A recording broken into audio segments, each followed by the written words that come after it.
안녕하세요 여러분, 좋은집 분양인입니다. 오늘은 최근 한국은행의 기준금리 인하가 부동산 시장에 미칠 영향, 특별히 무주택자 분들이 어떻게 해야 하는지에 대해서 알아보겠습니다. 한국은행이 3년 2개월 만에 기준금리를 0.25% 인하했습니다. 이로 인해 부동산 시장에 어떤 변화가 생길지 관심이 집중되고 있는데요. 최근의 부동산 시장은 다음과 같은 특징을 보이고 있습니다.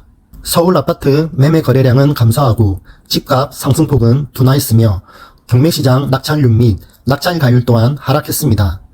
이는 최근 스트레스, DSR 등 대출 규제를 강화한 영향으로 보입니다. 이러한 시장 상황에서 전문가들은 어떤 전망을 내놓고 있을까요?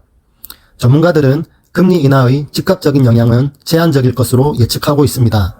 그 이유는 금리 인하 기대감이 이미 시장에 반영되었고 대출 규제로 인해 자금 조달이 어려워졌고 현재 시장이 전반적으로 피로해하고 있다고 보기 때문입니다. 그러나 장기적으로는 미분양과 전세시장 상황이 주택시장 방향을 결정할 것으로 보고 있습니다.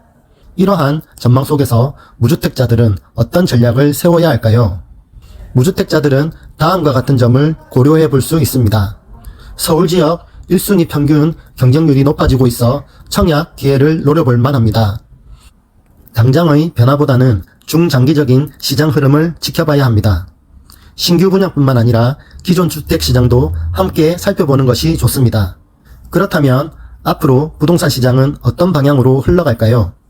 수도권 아파트 입주 예정 물량이 감소할 전망이어서 전세 가격 상승 가능성이 있습니다.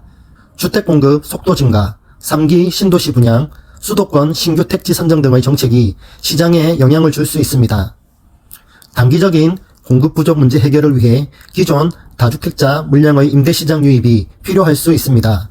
결론적으로 금리 인하가 당장 큰 변화를 가져오지는 않겠지만 장기적으로는 시장에 영향을 미칠 것으로 보이는데요. 무주택자들은 이러한 시장 상황을 잘 파악하고 신중하게 결정을 내리는 것이 중요할 것 같습니다. 이상으로 금리 인하에 따른 부동산 시장 전망에 대해 알아보았는데요.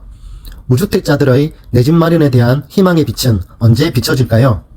여러분의 생각을 댓글로 남겨주세요. 오늘 영상이 유익하셨다면 구독과 좋아요, 알림 설정까지. 여러분의 구독과 좋아요는 영상 제작에 큰 힘이 됩니다. 그럼 다음 영상에서 뵙겠습니다.